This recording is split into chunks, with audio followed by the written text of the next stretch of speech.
Okay, good evening. I'm going to call the February 6, 2025 meeting of the City of Santa Cruz Planning Commission to order. Really quickly, I just wanted to do a quick acknowledgement and a couple announcements. This is my first night as chair of the Planning Commission. I'm really excited to be here with everybody, and we got a big year, right? Big 2025, a lot of really big stuff coming down the pipeline, and I'm excited to work with all of you. I'd like to welcome back Commissioner Thompson on reappointment. Welcome back, and welcome Commissioner Kelly, correct, to the Planning Commission, who was recently appointed. Can we have a roll call, please? Commissioner Thompson? Here. McKelvey? Kelly?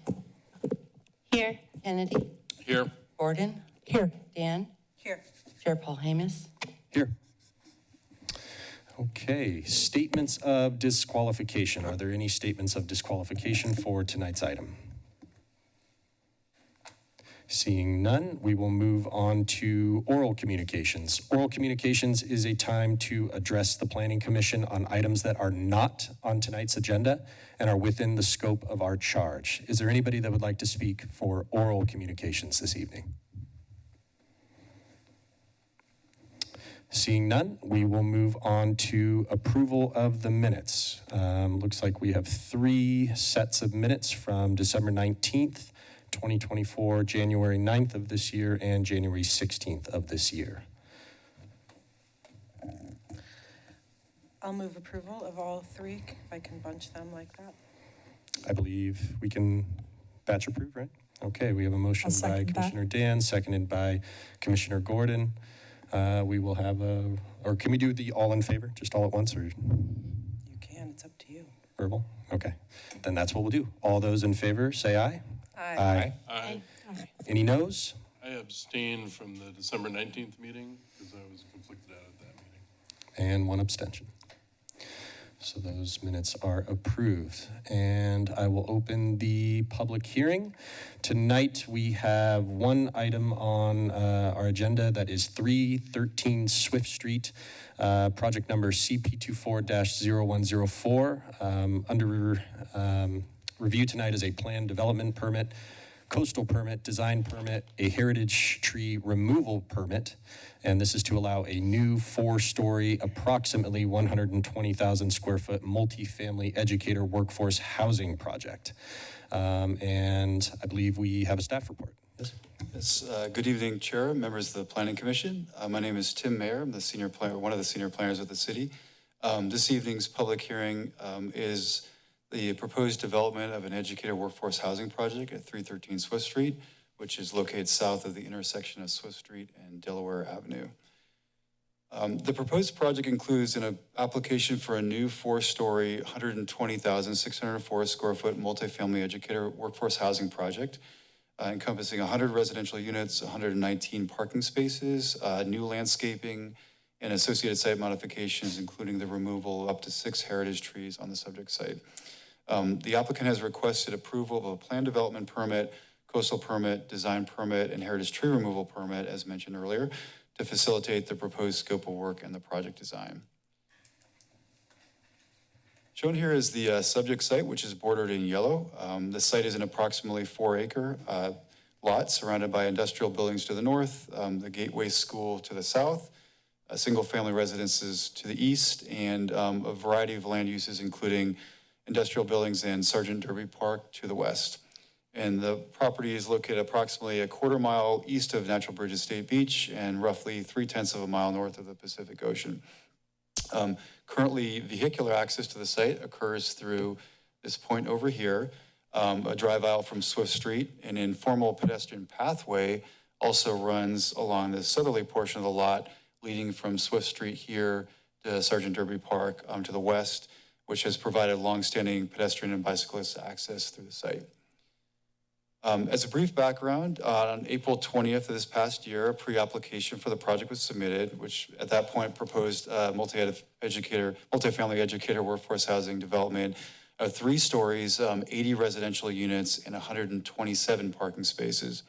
And the project scope of work was later expanded and revised to include 4 stories and 100 residential units.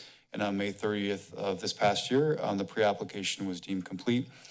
On June 27th of 2024, a formal application under CP 240104 was submitted.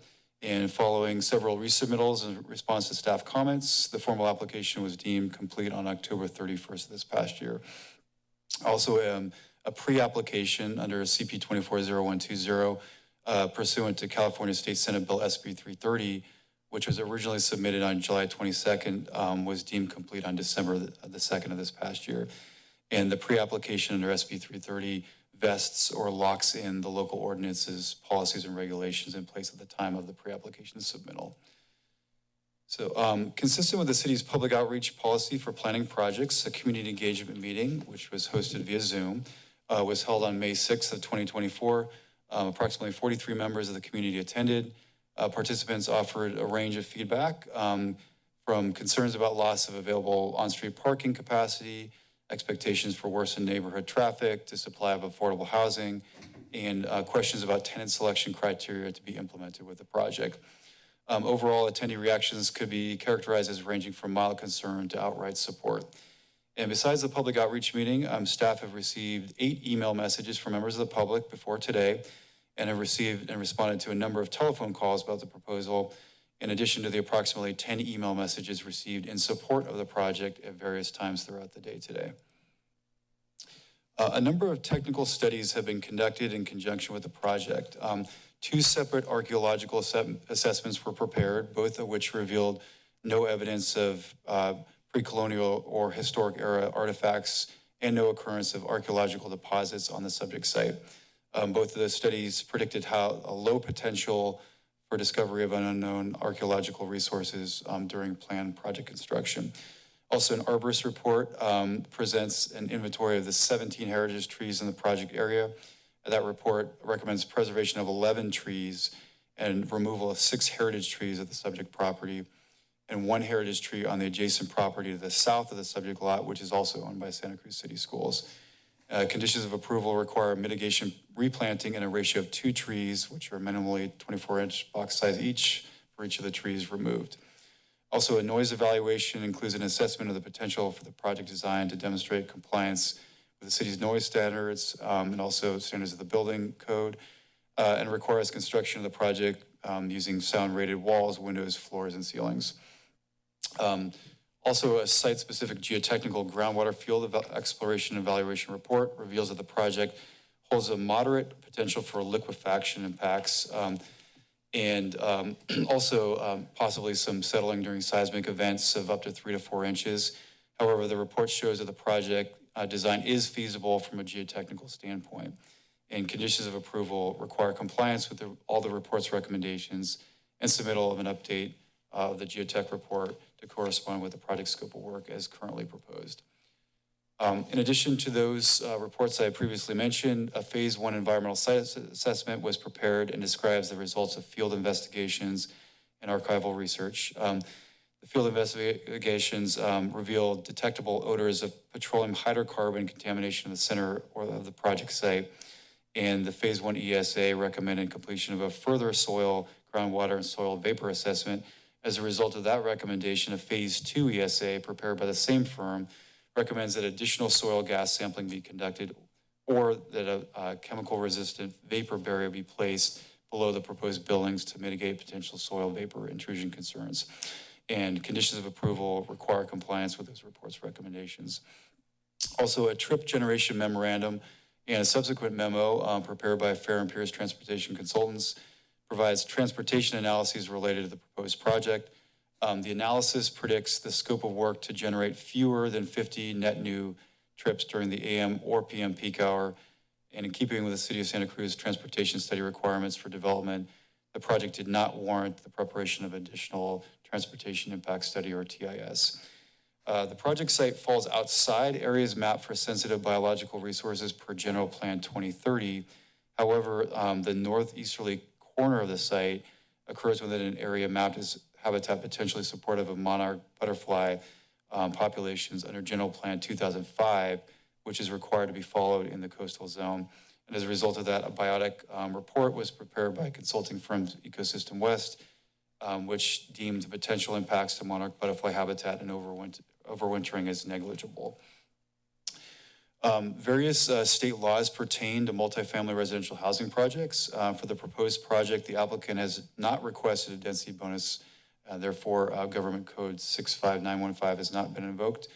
Under the Housing Accountability Act, Government Code Section 65589.5, as I'm sure you're well aware, the ability of a local government to deny, reduce the density of, or make infeasible housing projects is limited. However, the subject project proposes approval of a planned development permit to allow for variations to objective standards. And in particular, the project invokes the PD process, the planned development permit process, for residential purposes, and is therefore remaining discretionary, and it is not limited by the Housing Accountability Act.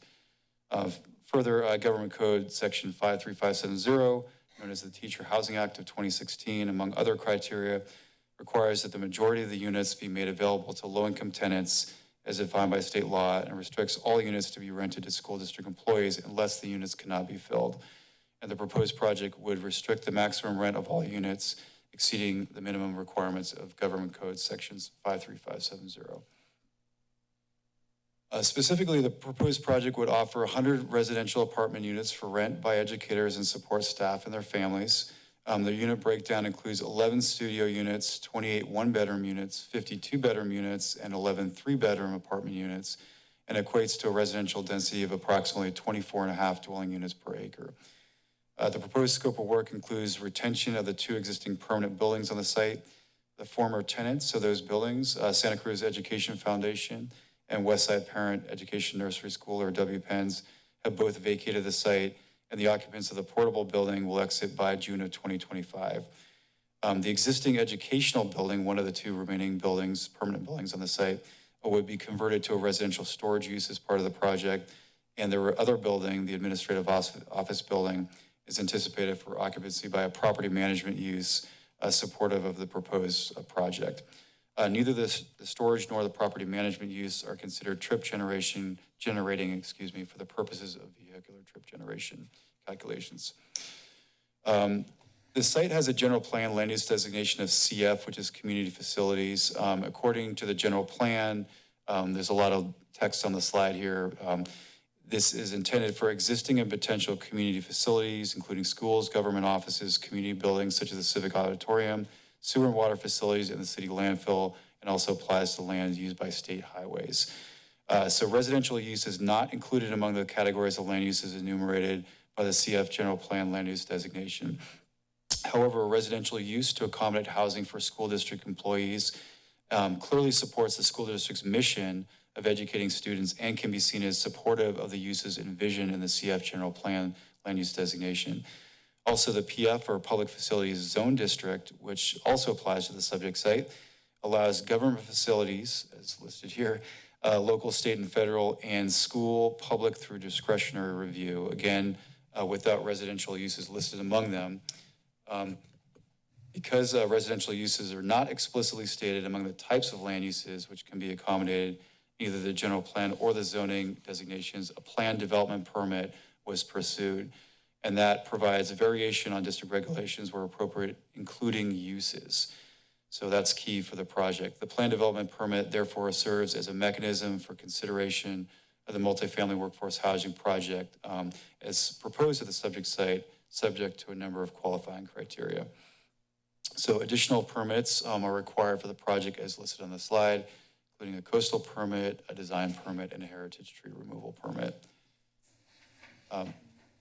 City's Municipal Code Section 2416020 requires that residential developments creating 5 or more new residential dwelling units provide 20% or more of the units as inclusionary or affordable units, which shall be made available for lease to low-income households at an affordable rent.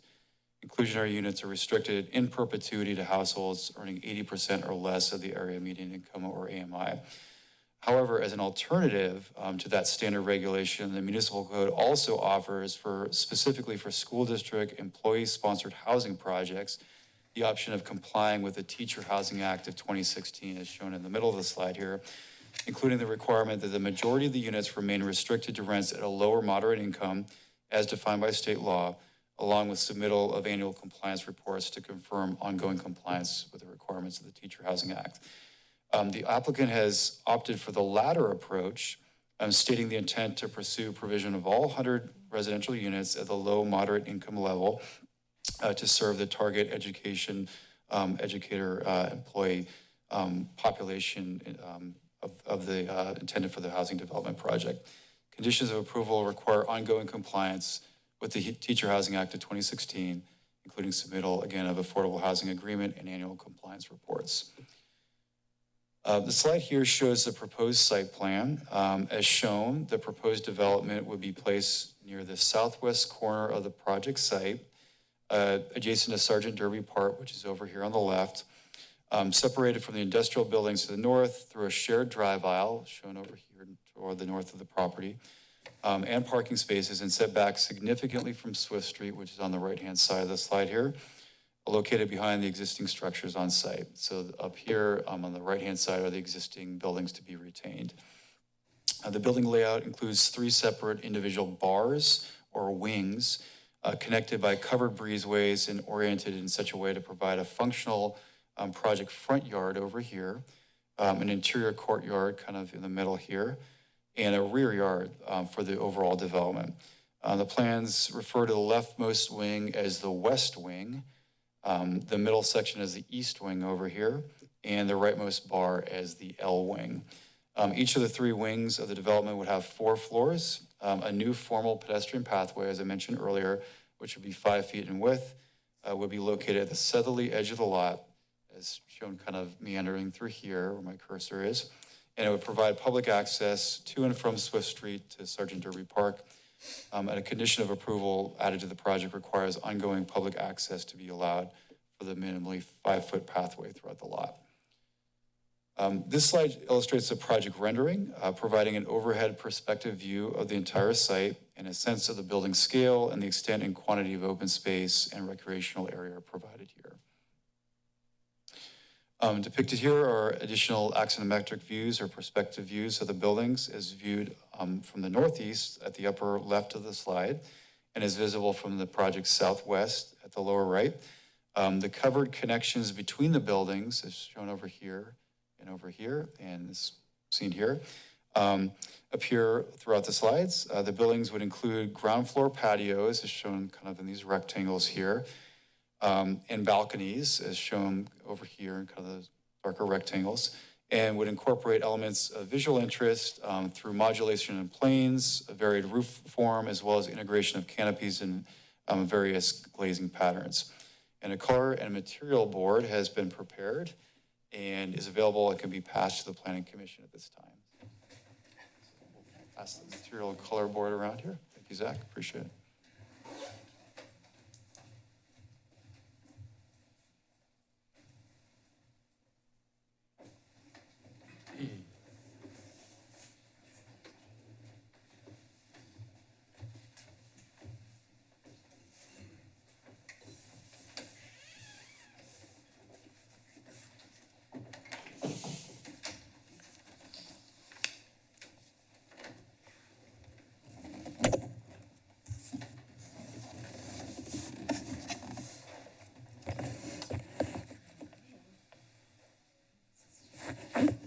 Thanks for having that. It's so much better than like a PDF. Tell what color it is, you know, you're squinting. There is an empty box to the far right. Meant to be empty? We're finalizing our material decisions. We can talk about that later, sorry. Didn't mean to be out of order. So, thanks for that, Zach, appreciate it. Views of the building's west wing are visible here. A regular arrangement of windows with variation in sash orientation, use of a standing seam metal roof, and the division of the building element into discrete sections appears throughout the slides, which collectively help to break up the large wall planes, while a tasteful palette of colors and materials enlivens the facades. The elevations of the proposed east wing, or the middle building section, appear on this slide. In a 3-color paint scheme, the use of projections again in recesses and incorporation of thematic elements of a tripartite design with a distinctive base middle on top are all visible here. And for kind of assistance and reference, the bottom right-hand corner shows what part of the project is being referenced. Elevations of the most easterly portion of the building near Swift Street are visible here. Again, a subdued industrial aesthetic provides for transition between the appearance of the buildings to the north of the project site, while the division of the building into separate modules, again, provides a residential human scale. The proposed design complies with the city's objective design standards for multifamily development, and I'd like to acknowledge the extensive efforts of the architecture team in incorporating revisions to the design originally proposed to achieve full compliance with the city's objective standards. So the next slide illustrates views of the proposed project as seen from the adjacent public street. And as visible here, the proposed development would be situated a significant distance back from the lot's interface with Swift Street, reducing the impression of bulk and mass, while maintaining an overall site layout largely consistent with that which currently exists. Ample visibility for pedestrians and bicyclists and motorists approaching in all directions will be maintained by virtue of the proposed project design layout. The proposed development constitutes a project as defined by the California Environmental Equality Act, or CEQA, and is therefore subject to the provisions of CEQA. The proposed project would not fully qualify for a categorical or statutory exemption under CEQA. So, therefore, an initial study of environmental impact was prepared to disclose and mitigate potential environmental impacts generated as predicted by the project. That initial study indicated that the project does hold the potential to generate several significant environmental impacts, but which can be mitigated to levels below established thresholds of significance through the implementation of appropriate mitigation measures. And a mitigated negative declaration, or MND, was prepared in accordance with the procedures directed in CEQA to assess, disclose, and mitigate the potentially significant environmental impacts of the entire scope of the proposed project, providing the opportunity also for review and comment by the public for a period of 30 days. The draft MND identifies environmental impacts related to hazardous materials associated with the site's historic use by the U.S. Army Reserve as a tank repair site. The analysis contained in the ISMND determines that, the proposed project will not have a significant impact on the environment with the mitigation measures implemented. And all mitigation measures included in the MND have been included as conditions of approval for the recommendation by the Planning Commission to the City Council. A notice of intent to adopt a mitigated negative declaration, or NOI, was prepared and filed with the Santa Cruz County Clerk, and as I mentioned, initiated that 30-day review period. Onto this slide. I mentioned a little bit earlier, several letters of correspondence which are attached to the staff report were submitted in response to the initial study in MND, including comments from 2 external agencies and 1 private party. None of the correspondence raised concerns regarding the project's potential to induce environmental impacts that were not already addressed in the initial study or the MND. And finally, this slide here. So this slide presents a revised condition of approval for the project, and staff recommend the addition of this 1 condition of approval, which was not included in the draft resolution.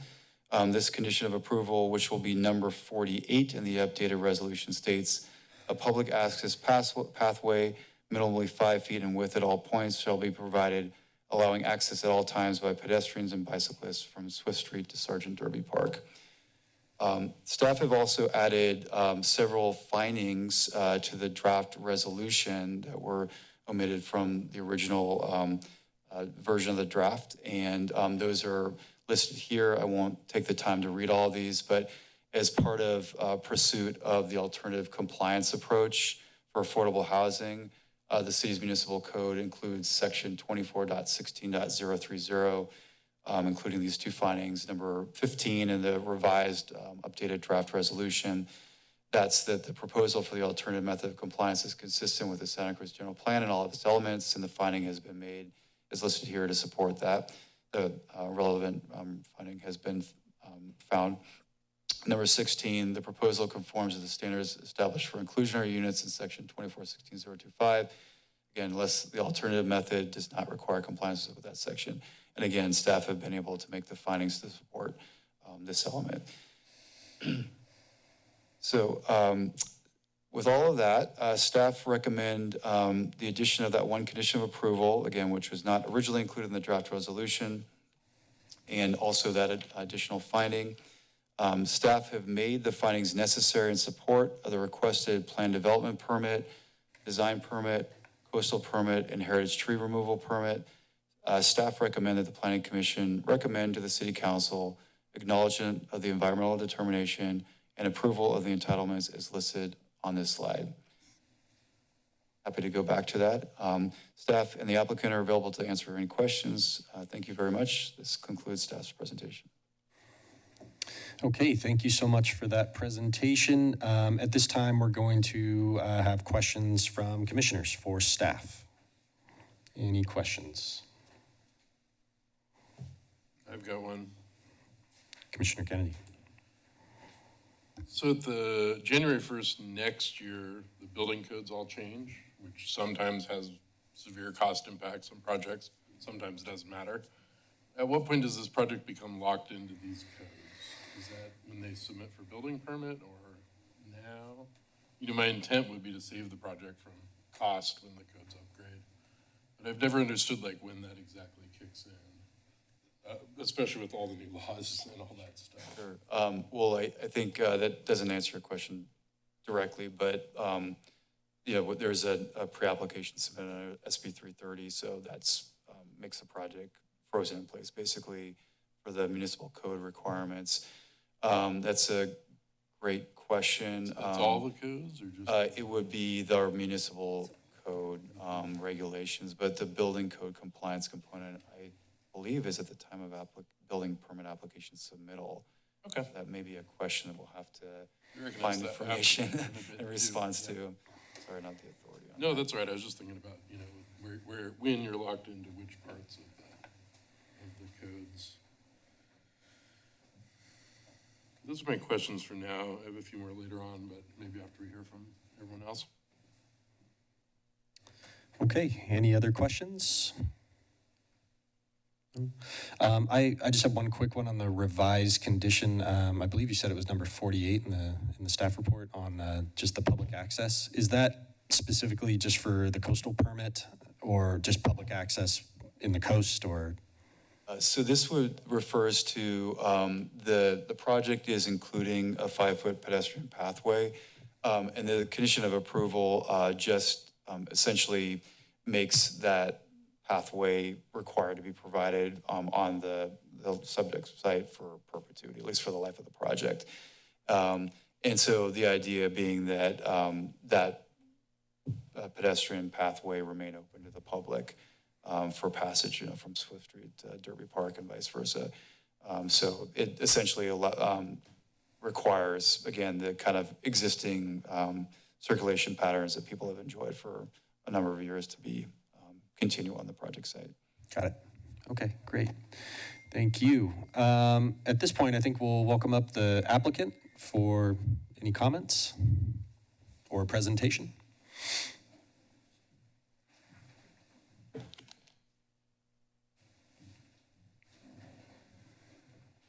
Good evening. We're really excited to be here tonight.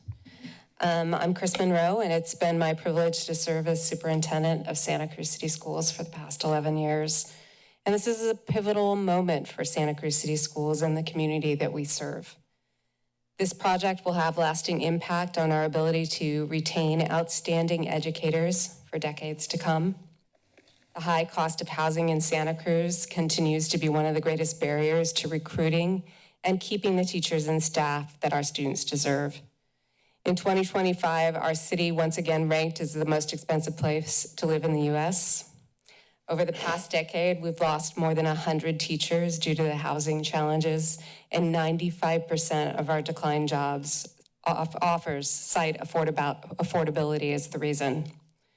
For a decade, the district has worked towards a solution, conducting feasibility studies, learning from school district housing projects statewide, and collaborating with financial and city leaders.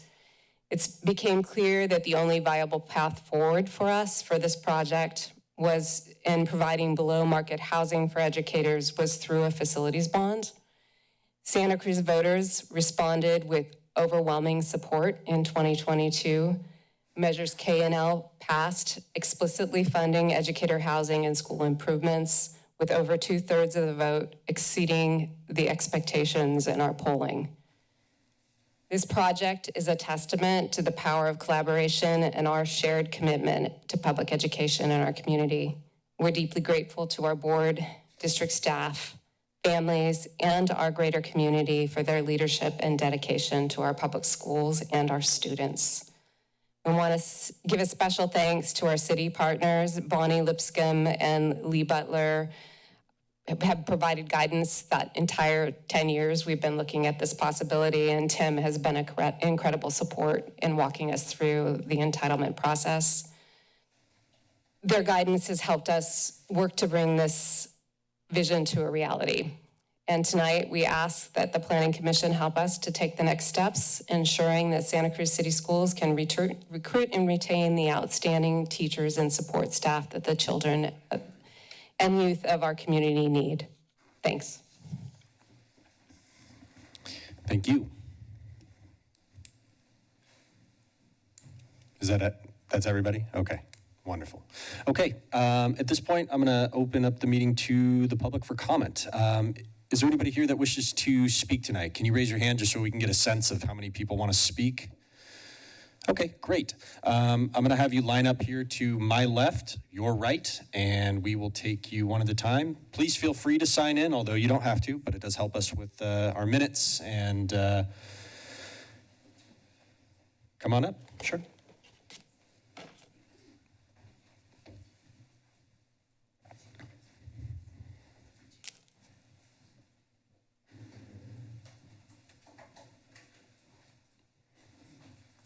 Welcome. Hi, my name is Gavin Roth, and I'm a student at Mission Hill Middle School.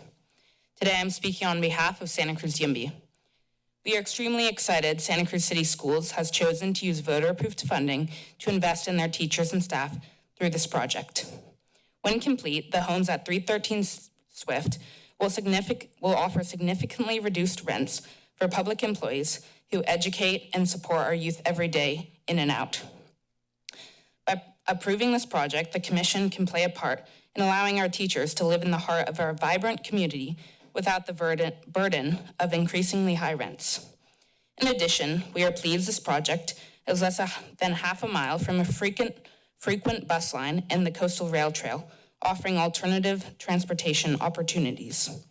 As this project is centrally located, it provides urban amenities nearby and allows access to many opportunities. By empowering the residents to live car-free, we greatly benefit the environment through decreased transportation emissions. My mom and 3 of my grandparents are all teachers, and one of those lives in faculty housing, escaping exorbitant rents in Palo Alto. By approving this development, our educators can afford to live in the same community as their students. This project will allow schools to hire based on qualifications and skills, not just who can afford to live in Santa Cruz. At a time when housing costs keep rising, we must shield our essential workers by building the affordable housing we so desperately need. Thank you. Thank you. Please.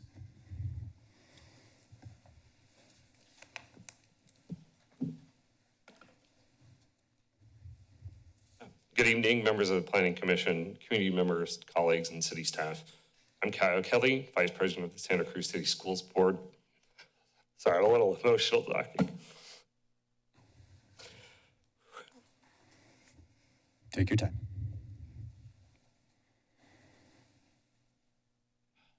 It's a great pleasure to be here tonight advocating for this project, one that so many of us in the community have been working toward for years.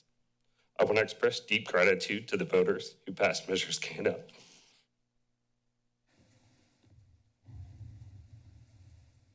I didn't know it was going to hit me like that. Tess, can you pause the time? You can let somebody go. True. Do you want to come back, Mr. Kelly? Come back. Yeah. Okay. We'll just loop you around to the back of the line. Can we have the next speaker, please? That is pretty effective testimony. Yeah, right.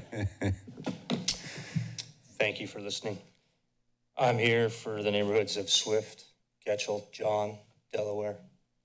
There is not overwhelming support in the neighborhood. It was a bait and switch to begin with from 80 units to 100 units, with not enough parking for either proposal. This project is a bait and switch.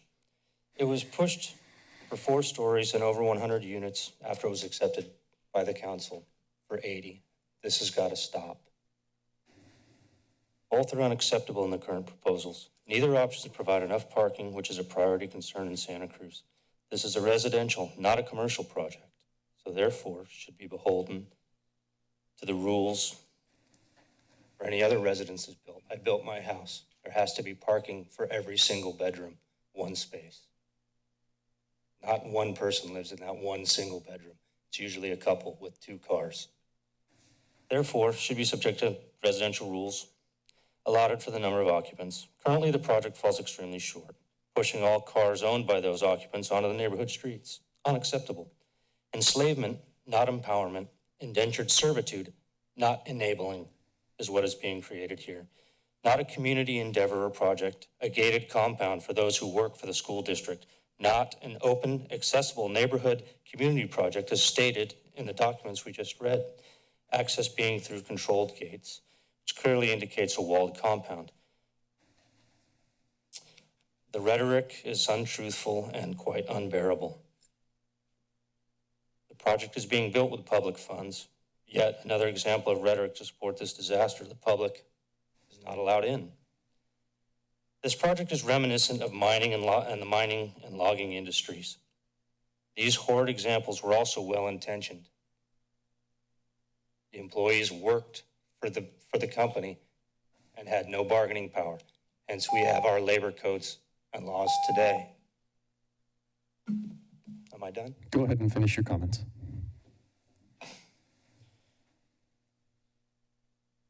The towns of Los Altos, Los Gatos, and the village of Capitola also had similar ideas of providing housing for teachers.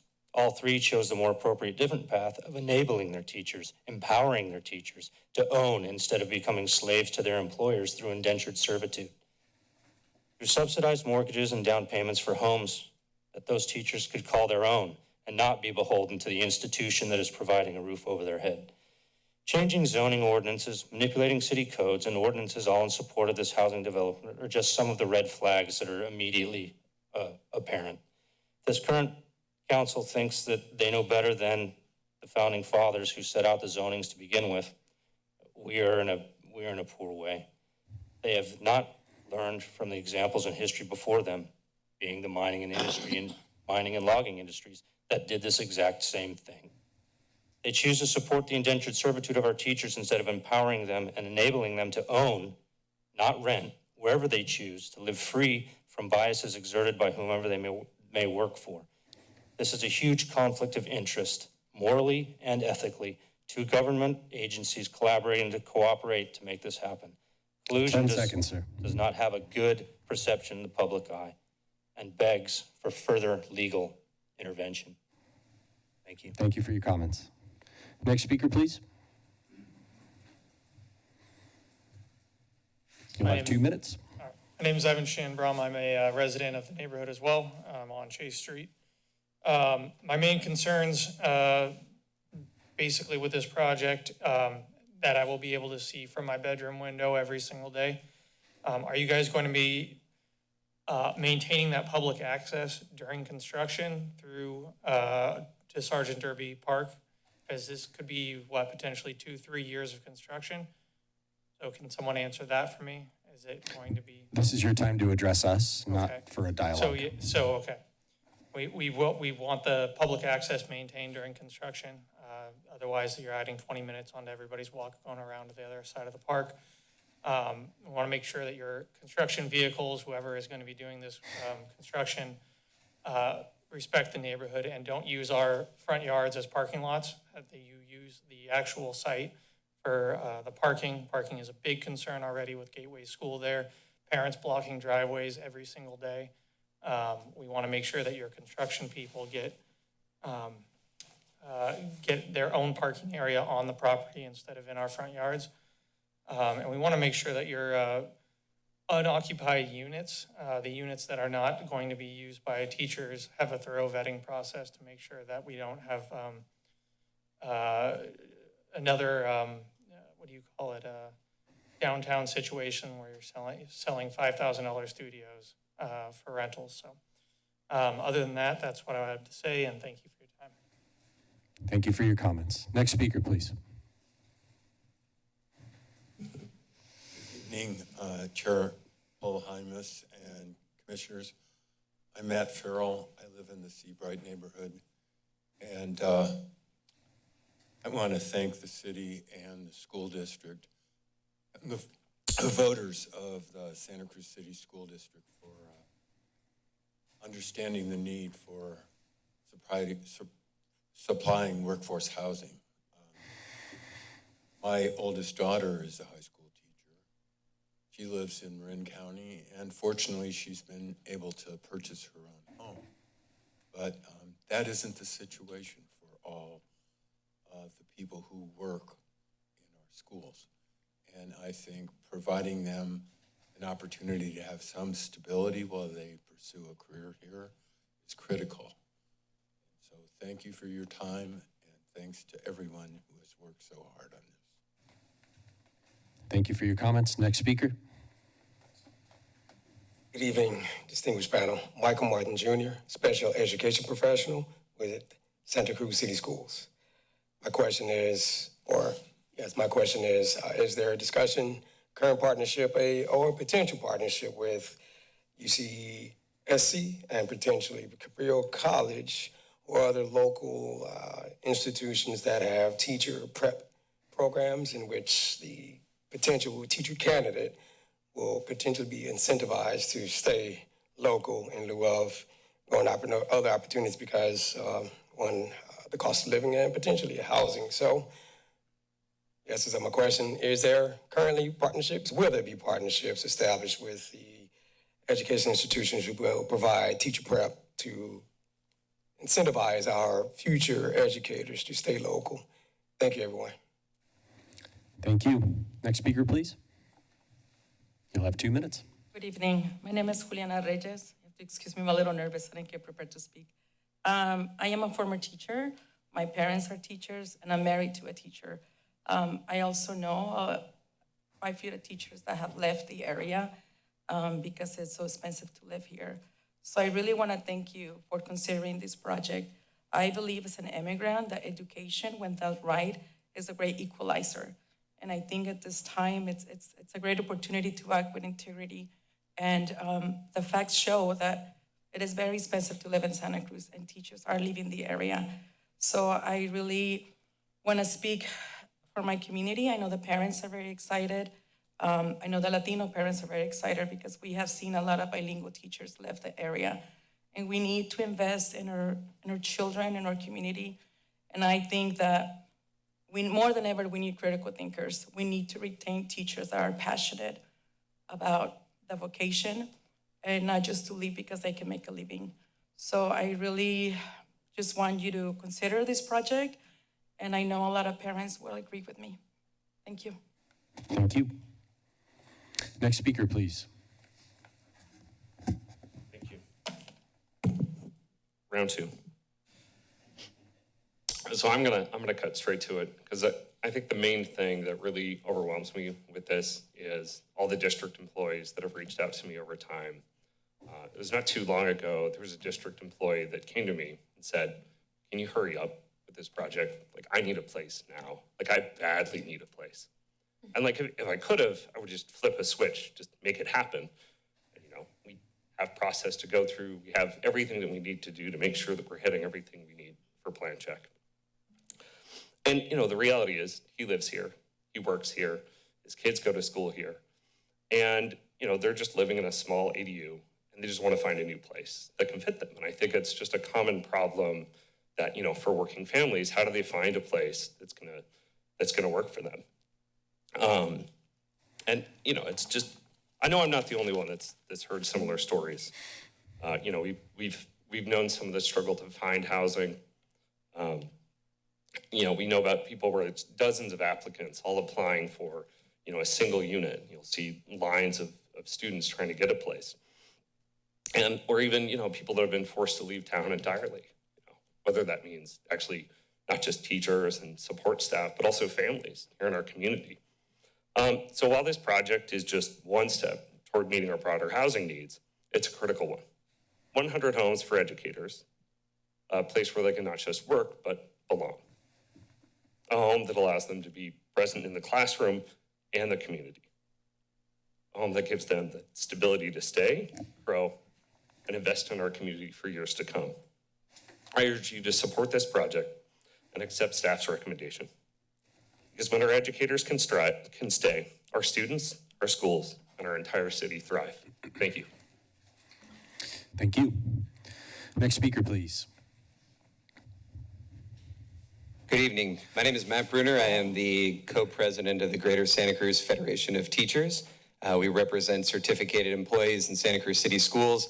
And I wanted to just make sure that the union voice was heard and make note that this wouldn't just be housing for teachers, it would be housing for our classified employees as well, the folks who are janitors and cooking meals. And this is a wraparound housing project that my union and our classified union have worked closely with Chris Monroe and district administration to really, I mean, it has been a long road. My predecessor, Casey Carlson, was sort of spearheaded this with Chris Monroe prior to my taking over and my co-president and I. And that road has led us to other workforce housing establishments over the hill, and really trying to learn from the best practices of all the people who are trying to do right by educators all up and down the peninsula. And I really want to urge you to support this project, not just because it has the support of the voters, not just because it has the support of our administrators and our board, but also because it has the support of labor and the people who are actually going to be living in these homes. When we polled our workforce numerous times, there's overwhelming support for this. And while I hear the commentary of mining and logging, this is a partnership that is for public employees, and it is something that we feel very strongly as a union will give people an opportunity, not the only opportunity, but an opportunity to be in our school district, amongst our students, in the communities that they teach in. And I think it would be a wonderful asset to our school district and our employees if you could support it. Thank you very much. Thank you. Next speaker. Hello, my name is Raymond Mendoza. Sorry to hop in at the end and add a little bit more time. I just wanted to add my experience. I'm a teacher at Santa Cruz City Schools at Monarch Elementary in the Branson 40 Small Schools campus. My wife and I are starting a family. I was born and raised here in Santa Cruz, and I love Santa Cruz like everyone who is born and raised here. And we're currently renting from my parents. Every of the teachers in Monarch School, only one is renting without renting from some kind of family or close relation for below market value. Renting from my parents is something we're extremely fortunate to be able to do, but isn't something that we're going to be able to do long term. My wife and I are starting a family here, and we would love to stay here, and we currently would have to leave if we didn't have this kind of, fortunate situation happening for us. And so this is one of the options that we're really looking at, like, wow, that would be amazing. That would mean that could work as a teacher and raise a family in Santa Cruz, which currently doesn't feel like an option. We lost the second longest tenured staff member at our school this year because they weren't able to afford to live in Santa Cruz. And the longer people are at schools, the more they add to the community, and the stronger their relationships are. So this is something we're really hoping happens. Thank you. Thank you. Is there anybody else here that would like to speak? Okay, I'm going to close public comment. Really quickly before we move forward, Tess, is there a way to take that off the screen for the folks at home? On Base isn't streaming right now, so they can only watch it on CTV. Ah, got it. Okay. Yeah. Okay, that's okay.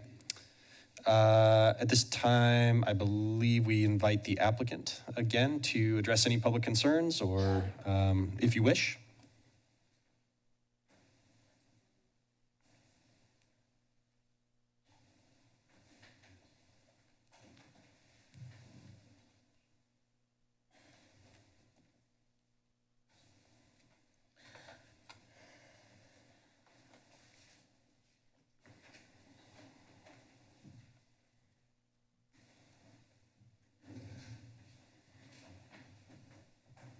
I just want to echo what Matt said, that, there's no concern about this being company housing or that indentured servitude of any kind.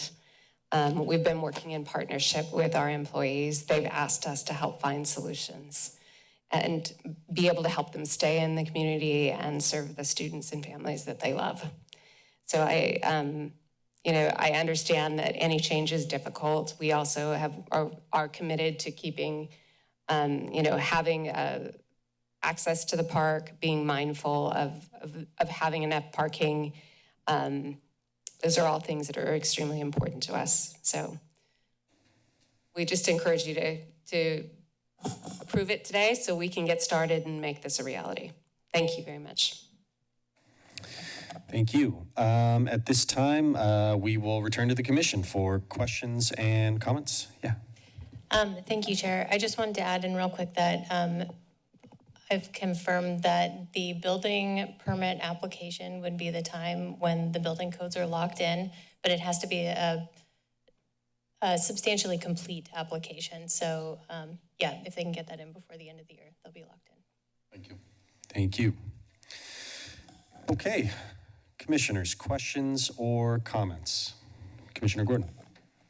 Well, I was curious about the public access in that path, if there has been discussions about that, just in addressing that community concern. Is there any information about that? And this is specific to during construction? Or? Yeah, currently it's an informal path, and it is going to be formalized, and in between the informal and the formal, will there be access during construction? And I know that's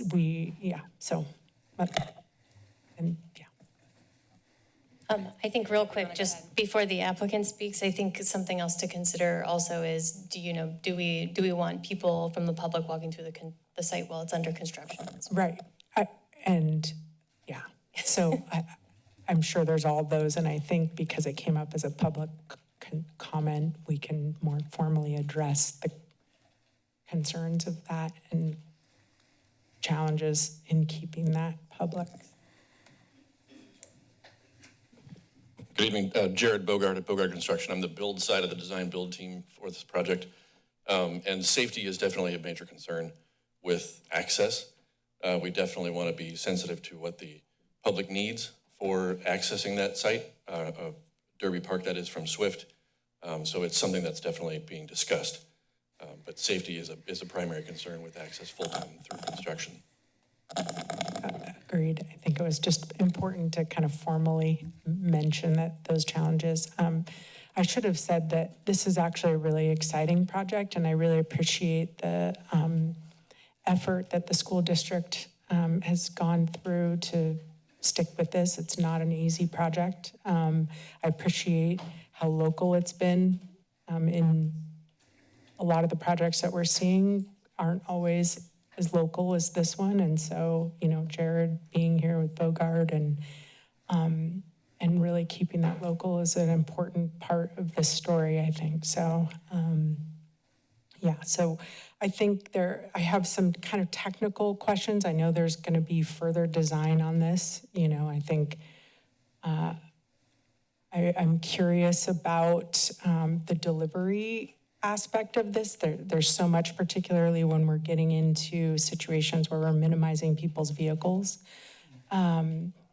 The deliveries of food and all the things is something that we see quite a bit in these multifamily that exist, and are, when they're not planned for it, it creates issues. So I'm curious how that's going to play out here, because there's a central reception area right now, but the units are very far apart from that. So if maybe now is the time to talk about how that circulation might work, that'd be great.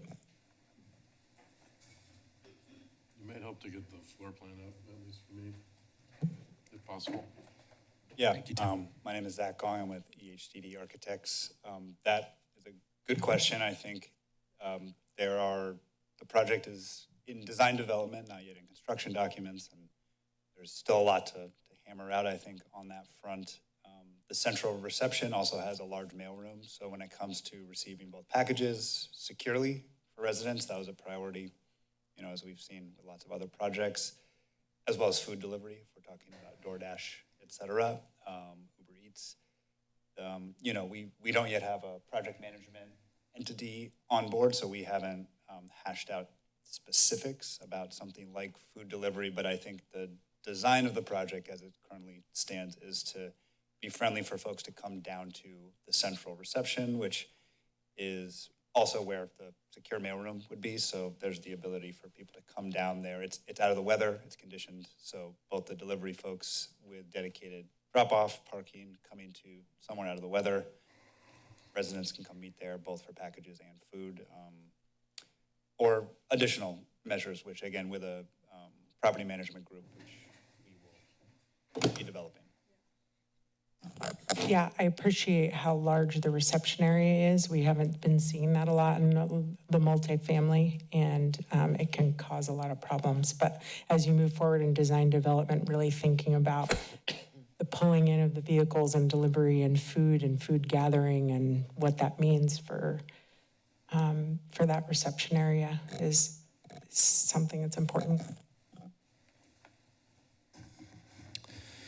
Okay, any other questions? Commissioner Dan? I don't know if you want to go in order. Do we want to go that down the line and direction, just that's fine. make it nice and neat? Yeah. Sure. Commissioner Kennedy. I've got a lot. I'm so excited about this project that I get into really fine-grained detail. So these comments are offered with love. So it's kind of what I always talk about. It seems like conditions 14, 26, 23, 25, and 26 are all kind of about grading and what happens when it rains and all this kind of stuff. And I'm mildly irritated that it's scattered throughout all these conditions, but the point of all those together is during construction, when it rains, all stormwater will be contained on site, period, no matter what. Is that fair to say? Yes, there are measures that will be taken that contain stormwater, typically through straw wattles and other The measures. building codes require this, it's monitored by city staff.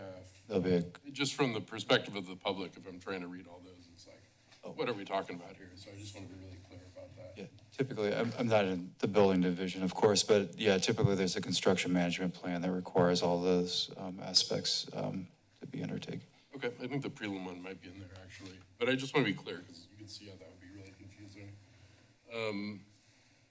So maybe they can be combined for clarity. I'm not sure if that's possible, but it does seem like they're all talking about the same thing to me. And then ditto with 61 and 16. We care a lot about light spillage in this town, both spillage into the neighbors' properties, also general light leakage up into the sky, which messes with birds and all sorts of things. So I think it's really clear between 61 and 16, there might be another one in there too, that the intent is to have no light spillage over the property lines, and especially to just be really careful with bird-safe design. This is a great architecture firm. I've worked with you all before, and so I appreciate your commitments in this area and trust it will continue.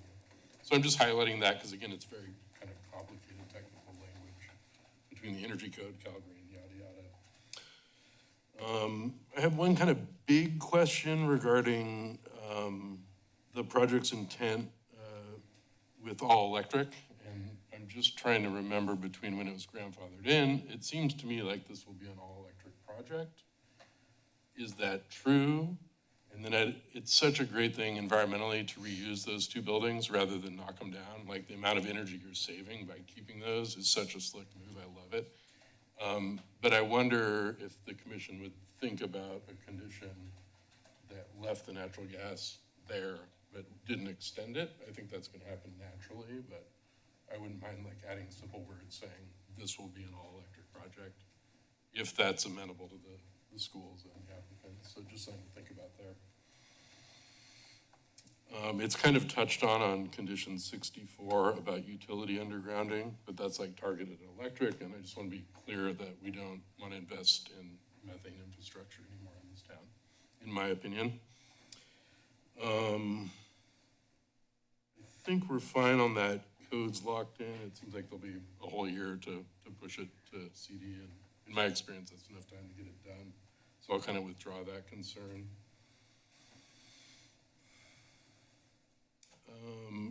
I'm wondering, it's Zach, right, the architect, could you come back and just show us the site circulation? Particularly, I'm interested in those two gates and like who can access those and when, or is that one by a Veta Cafe just for fire engines, or can residents use that during the day? And this is in regards specifically to vehicular circulation? Absolutely, cars, yeah.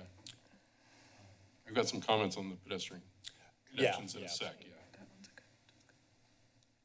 If you want to pull up the site plan, that might be.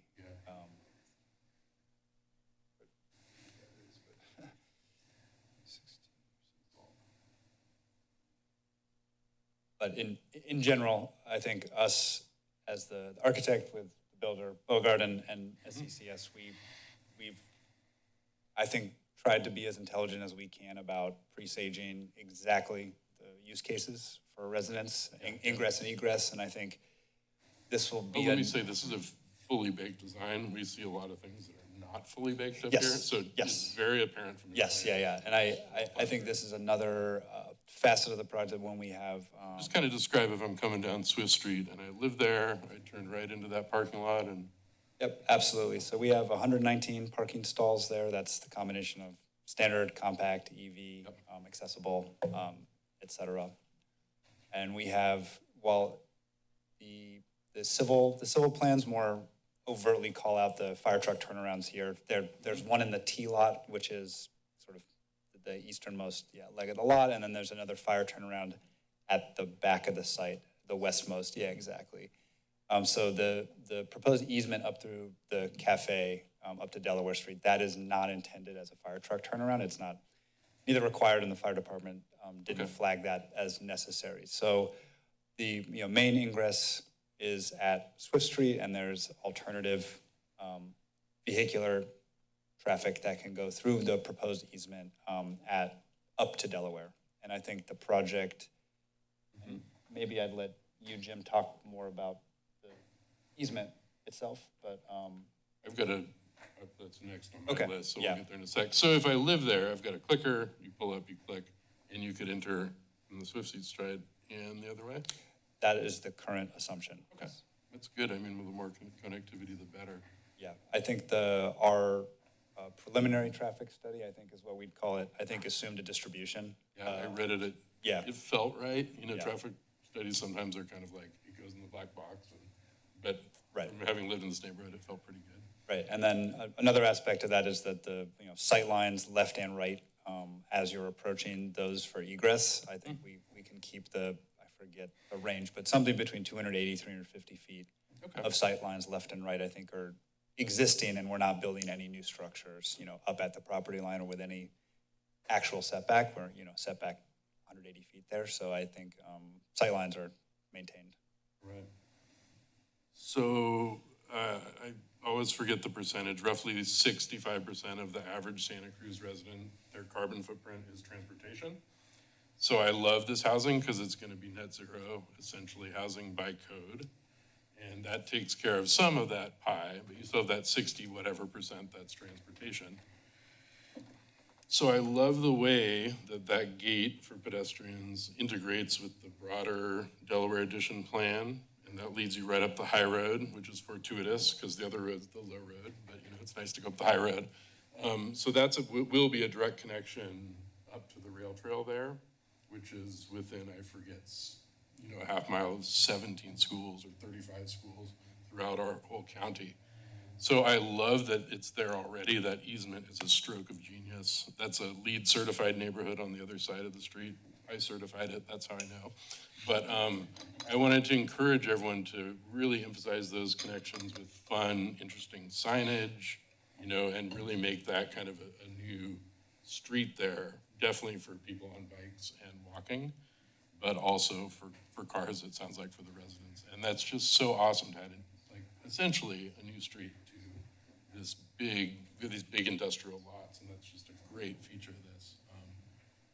I I mean, I think one day that will be Natural Bridge's train station, and I'm still holding on to that idea for now. So that's just an amazing thing to think that teachers in the future could hop a train and connect with our state rail network one day down the road. So not requiring anything, just wanted to highlight that and really encourage art, fun stuff. You know, this is the way to go. I think those signs can really make a big difference and be a good feature. I'm kind of going on. I have one more. Oh, energy-wise, there's so many great things happening here. You have unconditioned hallways. That saves an ungodly amount of energy, just not like heating and cooling hallways in Santa Cruz, which the energy code wants. So thank you. The buildings are really well designed for solar. I can see the intentional effort to have those beautiful roofs and leave space for energy generation. So that's really cool. The last thing to encourage is to really work with city staff and other groups to make the bicycle parking really useful, fun, cool, cargo bikes. You know, you don't have a big underground parking garage, but a lot of projects, the bike parking is like 400 bike spots in the back of the garage. You know what I'm talking about. So I just encourage more development of alternative transportation modes of all sorts. Just on that point, I think Joni Janecki's office is the landscape designer on our project, and I think we have roughly a 50-50 split of two different, smaller as in 20 to 24 bike, indoor ground floor bike parkings with two outboard covered secure bike structures. So there's actually 4 covered secure bike locations. So for a project that's, I'd say only 100, but 100 units, that's a pretty wide distribution across the site. And so I think, and we heard as much from the teachers and the educator staff that that's a priority. Oh, that's perfect. Joni's office is like 4 blocks away, so she'll make sure it looks just like you drew it. Good evening, I'm Jimmy Monreal, Assistant Superintendent for Business Services for Santa Cruz City Schools. It was a perfect segue. I want to thank, we're working with Claire Galugli from the transportation team at the city, and we've already begun the draft implementation of a transportation demand management plan. And one of the things I've told her we basically stole is the idea of their rod-wired open electric bike parking spot that we just really feel would fit in very, very well, not just there, but at some of our school sites. So we're beginning to create that plan in conjunction specifically with this project, because we heard very clear going back, as Superintendent Monroe said, back to 2014, 15, 16, is how do we reduce that vehicle carbon imprint and footprint? So thank you. Keep it up. My brother teaches in the Live Oak School District and lives up in the mountains, and you wouldn't believe the amount of time he spends just getting to work and back because our roads are so clogged.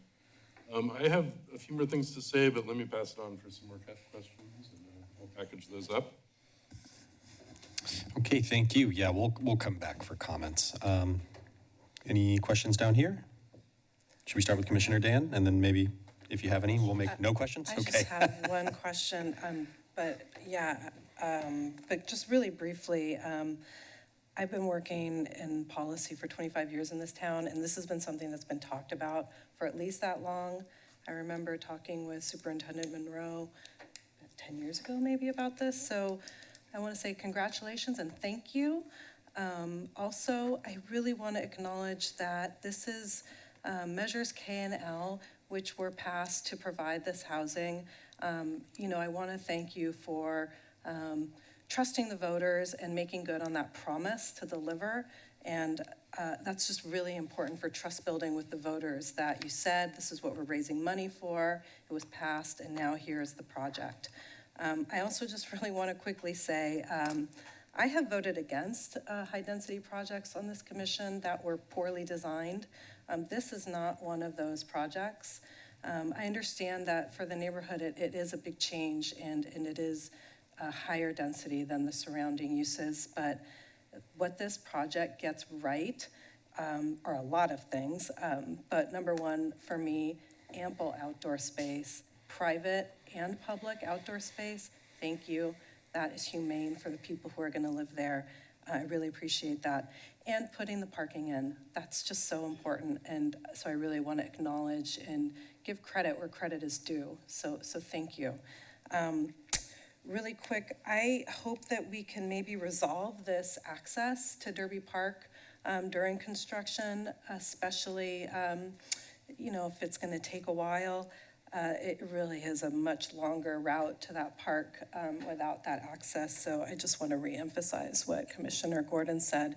And then Samantha, could you put that condition, Tim, can you put that condition back up? I just wanted to look at it again to see. And then while I let my fellow commissioners speak, I'm going to think about whether or not we can add some language to make that a little bit tougher. But that's all I have. Thank you. Questions? Comments? I have a comment. Sure. I just want to say that and acknowledge that even though there's a lot of nuances I could get into, I could definitely see the passion that is going into this project, as well as the dedication that so many people have gone into this project. And I feel very honored that I get to be here for this first project. Yeah, I'll jump in Thompson. with some comments, not necessarily any questions, but this is one of the best multifamily projects that I've seen on the Planning Commission on a number of different levels. I think that actually it has better automobile parking than any of the ones that I've seen, and also located in a way that provides a buffer between the industrial uses and the residential uses. I love using parking as a buffer. They're handsome buildings, and I think that the distribution of Studio 1s, 2s, and 3-bedroom units is fantastic. So many of the projects that we see don't really get that part of it right at all. And I think that these are really nicely done buildings in the way in which they accommodate different household sizes and the like.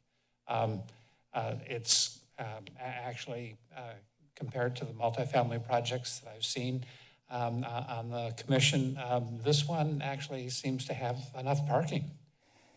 I think it actually reflects the kind of parking ratios that we see in households these days.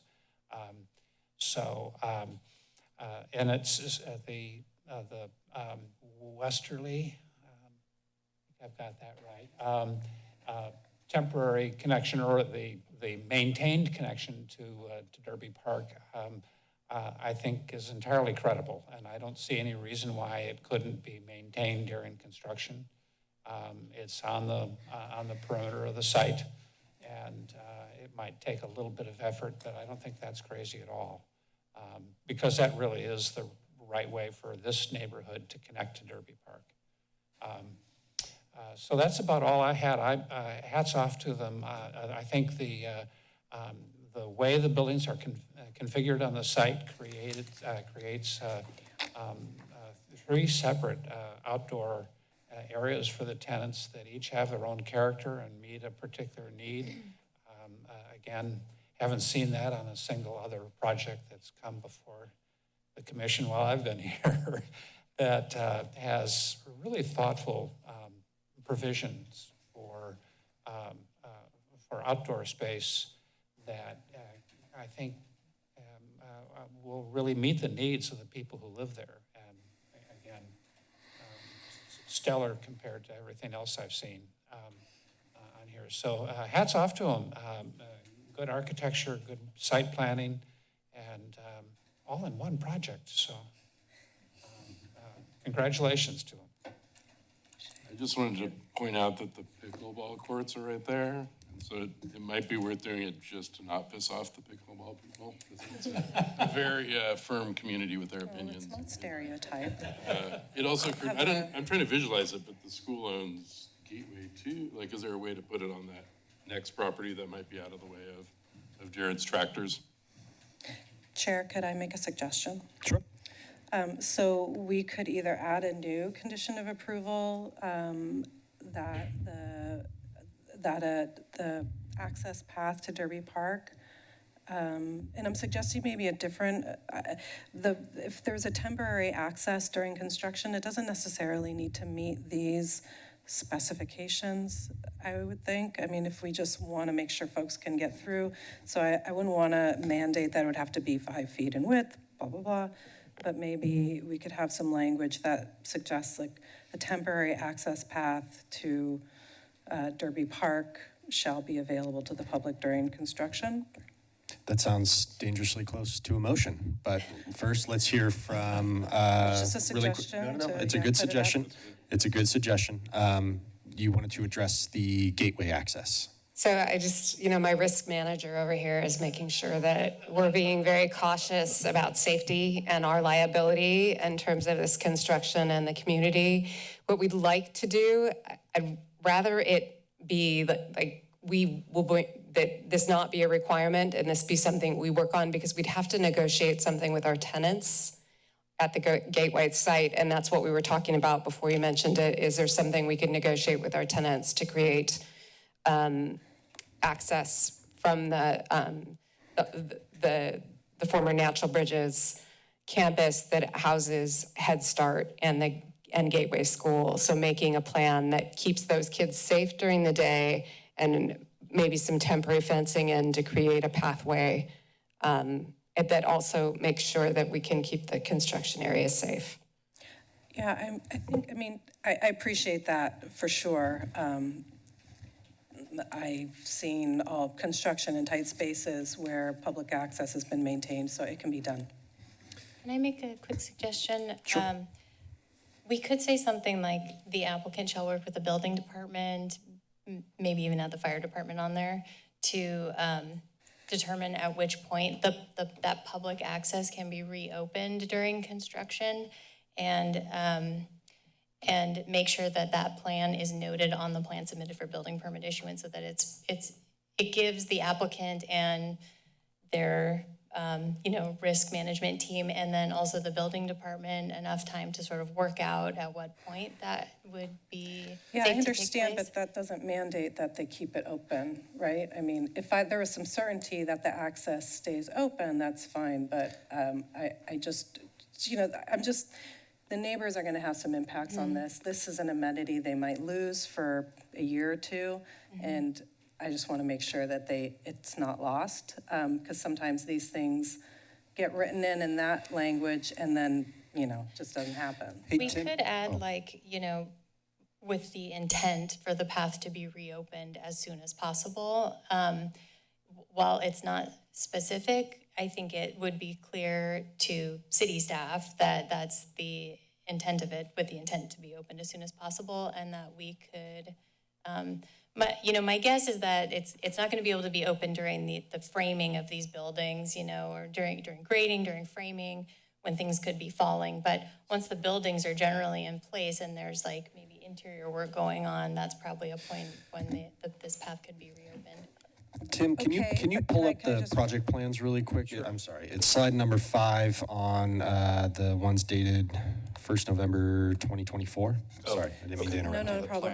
I'm hearing you. I'm hearing you, and I certainly understand the challenge, but I know that it can be done. So I'm open. If the other commissioners feel differently, I'm fine. But this is not a huge thing. I mean, it's not a huge barrier, I think. Yeah, Tim, can we zoom in on the southern part of that site? Because I think that's what we're talking about right there, is maintaining that, correct? And to my knowledge, is that pathway there, or is that still, I think it was like a culvert at one point or something like that. Is that there right now, that sidewalk?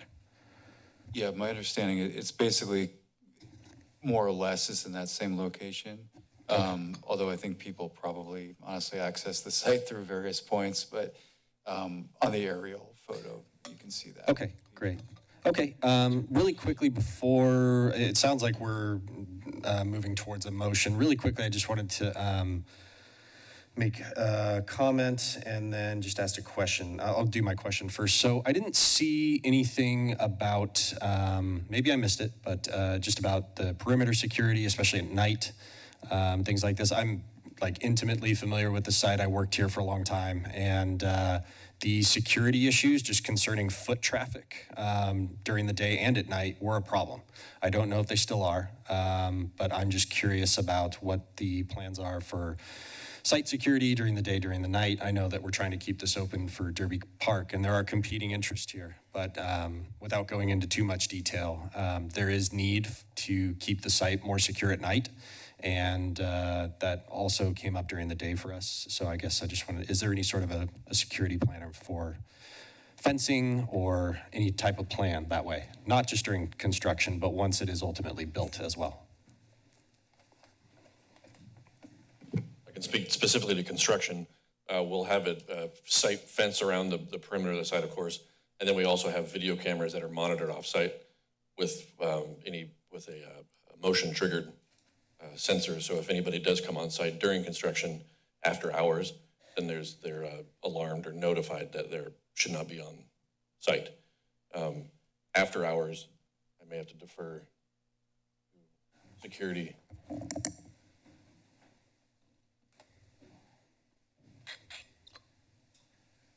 I know, similar to our school sites, we have services that we contract with that are visual, for lack of a better word, eyes in the sky when students and staff are gone.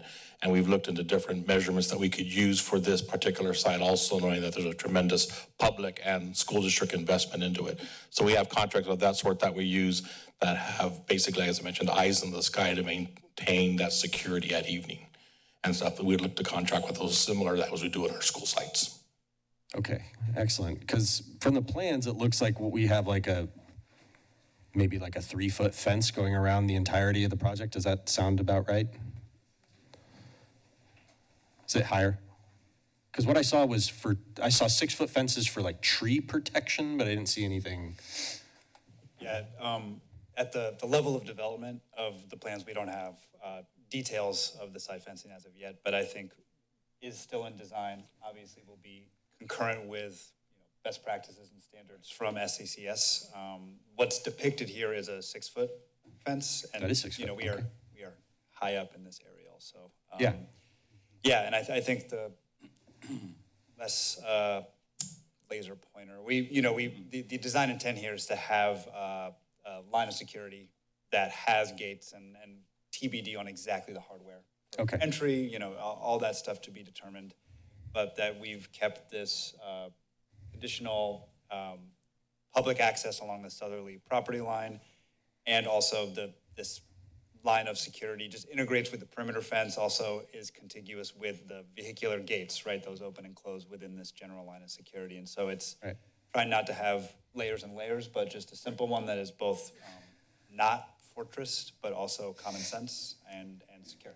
Yeah, no, that would be along the lines of kind of my thoughts, is like a balance between, because you have you have the northern egress, you have foot traffic from Derby, you have cars coming into Swift. There's just so many points of exit and entry that it's a concern. But what's there now is the big 6-foot chain link fence along that northern side with the big barbed wire, and that's there for unfortunately good cause. And so just a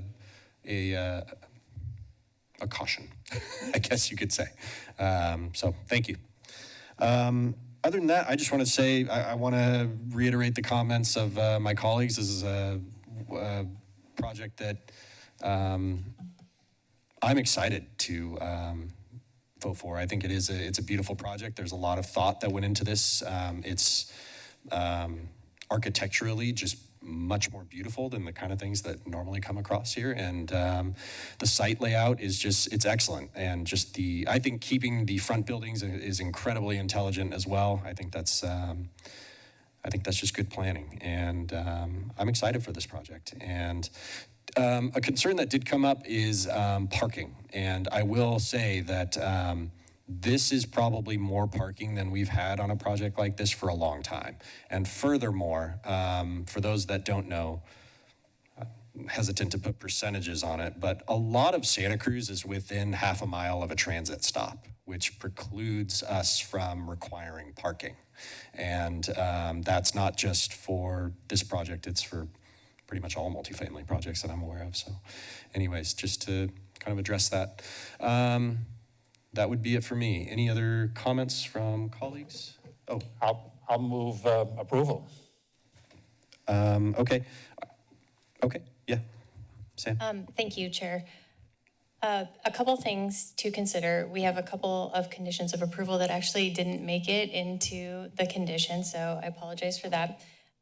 One is a requirement that the applicant shall enter into a contract with the Santa Cruz Metropolitan Transit District, Santa Cruz Metro, to provide unlimited local transit passes for all residents.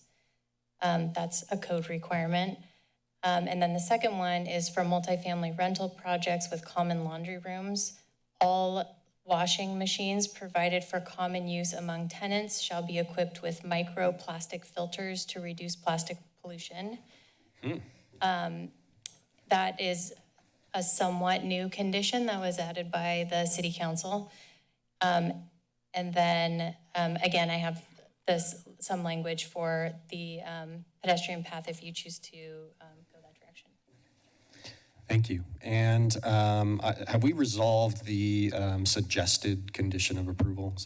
Because we do have a motion on the floor, but we also have... I'll second the motion and ask to make a friendly amendment that we add a condition of approval that deals with temporary access through Derby Park. I think my preferred language is that it be, shall maintain access, but I'm open to what the rest of my fellow commissioners think. That additional condition is agreed to by me. I thought the drawings actually were very clear that there was a fence on either side of a separate path that leads to Derby Park. So I thought they had done a very good job of accommodating that, and it looked entirely reasonable and the kind of thing that could be provided at the before construction starts and work out just fine so that the public can get to Derby Park without being endangered during the course of construction. Unlike some of the other projects we've seen, this actually has dimensions that make it possible to do a safe and reasonable accommodation of the community. Agreed. Thank you. Yeah. I also think making sure that it's a friendly amendment, because I know recently when I was at Surgeon Derby, there was a local notice that they're wanting to do improvements, but without Park and Recs being here to affirm that, maintaining friendlies, because they might choose that during this project, that they might want to make those improvements on the skate park. I like this. I think it's fine. Having thought it through, headed to council, so if it is intolerable for risk reasons, it could be addressed at that level. I did a quick Google Maps, and it's about a 10-minute detour, to go around and then through the neighborhood. So But if you're late for your pickleball tournament. Oh, I know. I've got kids. I know. Late for soccer practice, you got to run. I just have one thing to say about the fence. If we're going to do this, I could see that the idea of a 6-foot fence on that property line would be desired. And chain link is one thing, but I think there's several instances locally where we're creating an alley with larger fences. And so to your point about safety, I think we don't want to inadvertently create an issue with that. So I think you're both nodding your head. You know exactly what the potential issue would be. And so I think I appreciate and I agree with the idea of keeping that public, but I do want to make sure that the design team and construction team is, if they're going to future-proof or plan for this or build something in the future, that it's not creating a security issue, because more eyes on that alley is going to be helpful. So I would Commissioner Kennedy. To offer another friendly amendment, adopting the additional staff conditions that we were shown, just to be really clear about that. And then these are very small things that I hope would be supported. Condition number 32, I think the zoning administrator gets to decide on the final colors. And I wanted to add the words "and materials," because I think texture and, it was just a small mistake, but having that one piece missing, I want those vetted. This is gonna be a quality building, quality materials, but I just like one more check on that. In case you wanna paint it pink or something, you know, you might get some feedback from staff on that. Not that pink's a bad color. I'd also like to add a simple condition to provide 6 street trees as shown. I do this to all projects. Often they show us 6 trees and you get 2. So if people would be all right with that, I'd like to have 6. Acceptable. trees as shown. Yeah. Good. And then one quick comment on that. I was in front of the Rio Theater the other day and saw the beautiful concrete work that, local concrete artist Tom Ralston had done. And I wanted to encourage the schools to think of that sidewalk as a place of investment and care, and perhaps think about paying for some extra nice stuff out there, because that's the side that my kids walk through, I walk through, and I don't think it costs much money to have really nice details on the streetscaping, like on the scale of this project. So one more, please do this for us. I went to Santa Cruz High. I have to give a short speech. It's not too long. I cannot emphasize how happy I am to be up here. I'm going to cry like Kyle, most likely. Housing is everything. It's incredible the coalitions we're seeing in this town coming together behind housing, Habitat for Humanity, COPA, the faith communities. I mean, it's really happening here. You see this with the bond measure. Just all these groups that historically have really not worked together, coming together for housing. So it's just wonderful to welcome the schools into that community and let you all know that we're all working here for this goal of housing for everybody in this town. And it's just a joy to see the schools coming into that community. And this is just the first one. We're gonna do a lot of these, I think. Yeah, my mom's a retired public school teacher. My kids go to school at Bayview in TK and 3rd grade. They're in the classrooms my mother-in-law taught in when she was a public school teacher. Our principal, Renee Golder, when I started my son during COVID time, it was pretty scary. He started kindergarten during the mask, and it was like, what the hell's going on here? This is not the plan. And the first day, Renee said, public schools are the foundation of our democracy. And that just hit me in the heart. It's still there. And so I am so proud to be a small part of strengthening that foundation, especially with this stuff that's going on in DC. We're strengthening literally the foundation of our community, and it's just wonderful. I mentioned my brother's a teacher, has had housing struggles, and it's just ridiculous to want people to commute 2 hours a day or more, and then do a good job teaching. So it's just wonderful to invest in this, and appreciate everyone who's put work into it. I'm quite sure it's going to get better between us and council, and I think by the time it opens soon, it's going to be a great place to be. So thank you all. Thank you. Any other comments? Yeah. Sorry, just clarification. The last comment about the sidewalk, was there a condition in there, or was that just a Just request? the 6 street trees, and then, Okay. You've seen those terrible chopped up yellow mats. Please don't do that. Yeah, let's clean this up a little bit. So for the suggested condition of approval about maintaining access during construction, are we adding that to number 48? Or is that a separate condition of approval? I think it's separate, and Okay. Yeah, and we will note in our staff report and presentation to the council that that was a point of discussion, and that might even be enough time for the school district to have a conversation about that as well. And if I'm not mistaken, all of those are new conditions, correct? Metro passes, micro, right? no, well, kind of. The metro and the microplastics are in the code. It's just they weren't in our staff report. Got it. Adding materials, that's just adding a word to condition. number Adding 32. materials, right? Yeah, which says right. colors. yada, Right. yada, plus materials. Substantively, the only new thing is the trees, Right. which I fully support. Okay, so just to be clear, we are, or there's a motion on the floor, seconded, and it is acknowledging the secret determination, approving a plan development permit, coastal permit, design permit, and heritage tree removal permit, in addition to the added conditions of approval. We have a motion and a second. Any other comments, questions before we call the roll? Let's have a roll call vote. Commissioner Thompson? Aye. Kelly? Aye. Kennedy, Aye. Gordon, Aye. Ann, Yes. Chair Paul Hamas. Aye. The motion passes unanimously.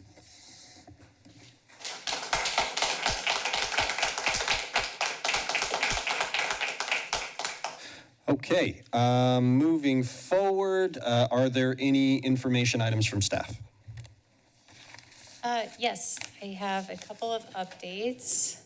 There's like ants all over this area. I know. I saw them and now I feel like it's. What? February 20th, we have 908 Ocean. That is. I'm sorry, one sec. Sorry. Folks, if we can move out quietly, the meeting is still in process, so if you're going to leave, that's fine. Just keep that in mind. Thank you. Sorry, continue. February 20th, we have 908 Ocean on the agenda. That is the project that is between Ocean Street, May, and Hubbard, that entire block almost. That requires a PC action, Planning Commission action only. So far, we have nothing scheduled. The first meeting in March. I believe we still have some time to schedule things, but so far there's nothing. So that one will likely be canceled. Sending out the cancellation like tomorrow. Oh, you are? Yes. Okay. Well, it's going to be canceled, I think.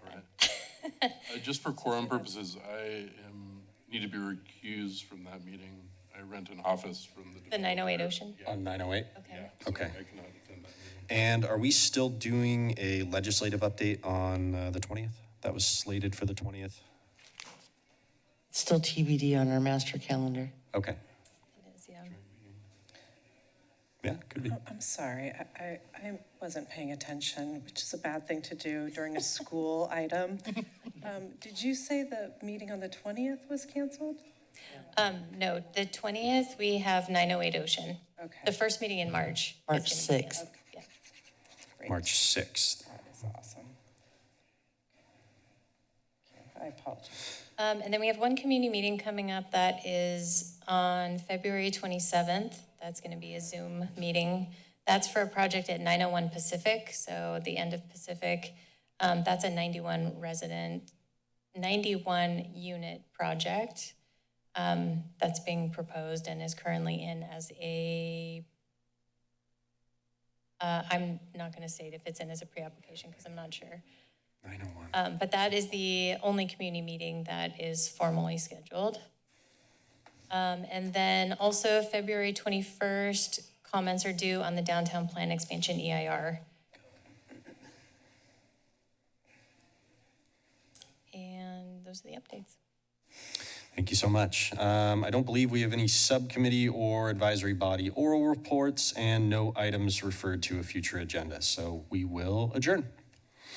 Thank you all so much. Thank you. Good job, you guys. All right. Good job.